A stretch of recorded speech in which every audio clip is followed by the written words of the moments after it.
So you thought Max Verstappen was out of the 2025 championship fight? Think again. Who knew Sid the Sloth would have flipped the script again? After Baku, the gap to Oscar Piastri has dropped below 70 points, and there are still 7 races left. That number alone should send a shiver through McLaren because history tells us this is exactly when the impossible suddenly becomes possible. Remember Kimi in 2007 or Vettel in 2013? This could be that story all over again. The question isn't just whether Max can win, it's whether McLaren can survive themselves with 2 drivers pulling in different directions. Weeks ago, Verstappen looked like he was finished, done, out of the picture. Everyone had already started turning their eyes to Oscar Piastri versus Landonorris as the headline, with Max written off as background noise. So how on earth has he clawed his way back into this fight? That's the question rattling around paddocks and group chats right now, because this didn't look possible even a handful of races ago. The starting point is simple. Verstappen's title hopes were treated as fantasy. He went from triple champion to being dismissed as just another runner-up in waiting. Every discussion was about Red Bull's struggles, not about what Verstappen could do. The car looked flat in sector speed, McLaren were hammering them, and some even joked that Max would need divine help to close the gap. To be fair, that wasn't cruel banter. It looked logical if you watched the form. But here's the contradiction that threw it all off. If Red Bull truly had no pace, then how has Verstappen managed to cut into the margin since? He didn't magically find 0.3 of a second by sheer willpower, and it wasn't McLaren constantly slipping up yet. No, something almost invisible to the casual fan happened. Somewhere hidden under the regulation chatter and tyre management moans, Red Bull turned the car into something recognizable again. This wasn't a flashy wing or a giant cooling change that you notice instantly. It was a subtle but fundamental shift. When the team managed to run the car lower to the tarmac, suddenly it unlocked that huge slab of underbody downforce that had been trapped for months. Aerodynamics in Formula One are brutal like that. One change in ride height can make the car go from clumsy to planted. Red Bull figured it out just in time, and McLaren didn't expect it. That switch changed the whole balance of the car. Before, the rear was solid enough, but the front always looked skittish. Max couldn't pitch it into a fast corner with the same aggression. After the upgrade though, the car's nose bit into the asphalt properly, and when you give Verstappen a sharper front end, he transforms. His confidence window opens, and he's able to lean on the car long before others dare to. It's like the steering wheel stops being a question mark and becomes a weapon again. Think of it like a gamer stumbling across a cheat code no one else realized was hidden in the level. He suddenly had speed in corners where nobody thought the Red Bull had any business being quick. Straight line drag was still messy, but inside the twisty bits of track, Max started carving time like he had access to a whole secret page of the playbook. That's the difference between hanging on for a podium and actually stalking for the win. And the timing couldn't have been more perfect, or terrifying, depending on whether you're sitting in papaya overalls. Those gains landed right as sprint races kicked off again. More sessions, more points, and more opportunities to turn raw pace into real damage on the scoreboard. While rivals might have thought, okay, Red Bull fixed some issues, but it's too late, Verstappen instantly used those weekends to bite chunks off the lead. So in reality, his season didn't just come back to life, it mutated. This wasn't about scraping enough to hold second place. This was about Red Bull reshaping the DNA of the car and handing Verstappen the kind of edge that feeds his mindset. He went from a fading story to the shark circling the frontrunners, simple as that. Upgrades alone don't guarantee a title though. Sure, the car became far more competitive and Verstappen found familiarity with it again, but a comeback only works if the rival leaves the door cracked open at the same time, and that's exactly where McLaren made their error, handing him a perfect opening without even realizing it. And this is exactly where McLaren's worst enemy is starting to become themselves again. When you're leading a championship, sometimes the biggest danger isn't the rival, it's yourself. We talk a lot about upgrades, momentum, and strategy calls, but when you boil it down, the one thing you can't afford to do at the front is lose your own composure. That's exactly what McLaren did in Baku, and the brutal part is that Verstappen didn't even have to produce a miracle drive. They did most of the damage for him. The weekend was a catalogue of blunders. Piastri locked it up and stuck it in the barriers, instantly turning what should have been safe points into a repair bill and 0 on the board.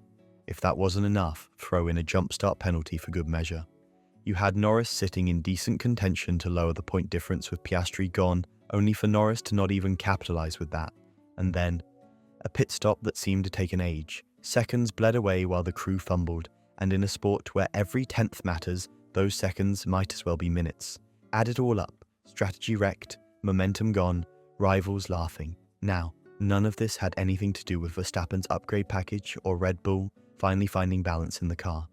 This was all self-inflicted. Every single error acted like a lifeline thrown across the garage to a guy who already knows how to use it.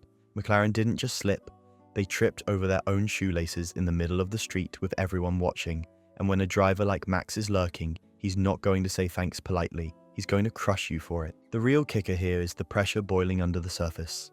On paper, having two drivers at the front is a dream scenario.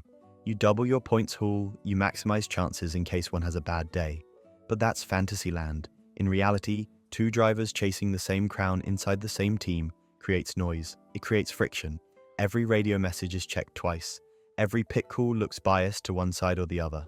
And Oscar and Lando, they're not playing subservient number two to each other, mate. Both want that title. Both are throwing elbows, even if it's subtle. And yes, Andrea Stella can go on record and say there are no team orders, that both guys are free to race. Lovely sentiment.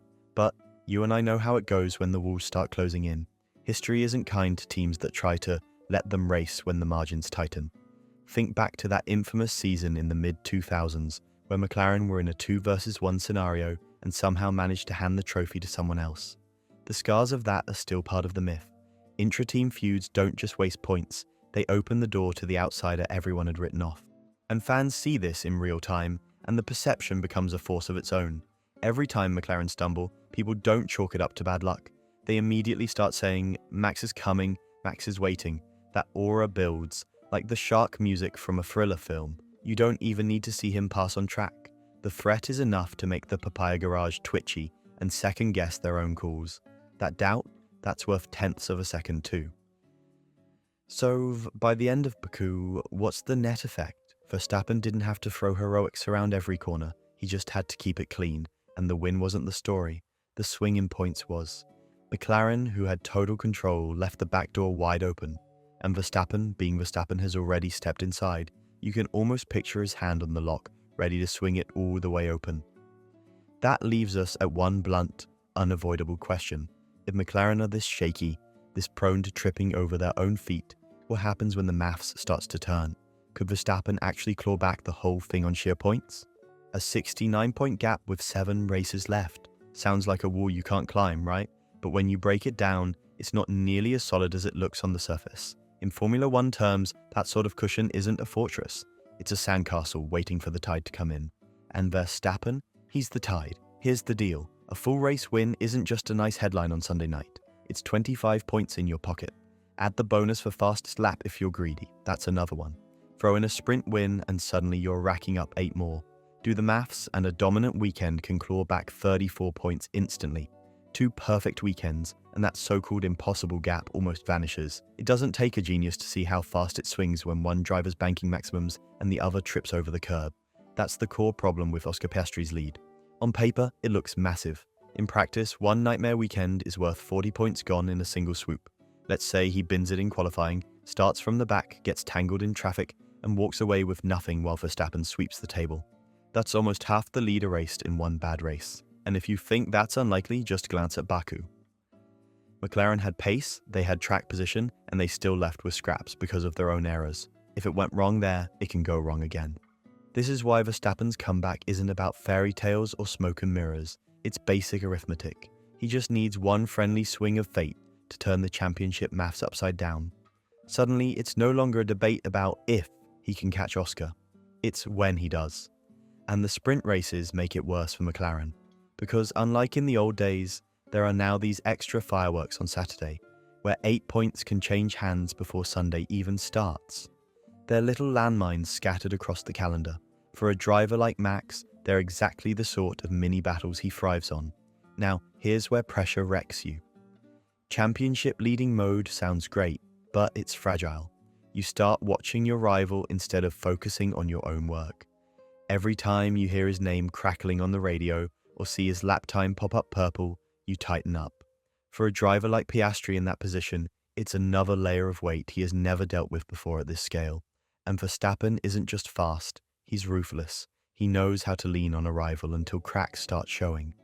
Sometimes it's not even about overtakes on track. It's about planting doubt in the Sunday strategy call or piling on the headlines that say the title is slipping. Those games matter just as much. If you want proof that impossible gaps aren't impossible, just rewind the clock. Kimi Räikkönen trailed by a mile late in the season and somehow strung together results to steal the crown at the very last round. Vettel too, in the middle of Red Bull dominance, went on a run nobody thought possible, racking up race after race in the win column when people thought the fight was already wrapped up. History doesn't repeat itself, but it does rhyme. And moments like these are when the rhyme scheme starts to feel familiar. Even the calendar itself adds spice. The next major test is Singapore, a place where mistakes bite hard, where safety cars shuffle the deck, and where a well-timed strategy can flip the leaderboard upside down. If Verstappen performs there, if he sticks that Red Bull in front of both McLarens under those lights, the mental blow is worth as much as the 30-odd points he's chasing.